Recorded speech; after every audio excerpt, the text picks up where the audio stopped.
Hey everyone, this has been with HVAC Technical Academy. I'm coming to you with another little tutorial to use your multimeter.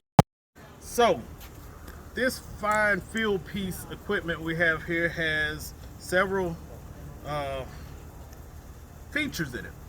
It has a non-contact voltage finder. So NCV, if you switch your multimeter to NCV, you can wave it around, and if it finds a live wire, it picks up that wire and beep, beep, beep, lets you know there's some voltage going through it. Now, AAC, you're looking for amps through the line. And what you do is you could clamp to get your amps. Okay?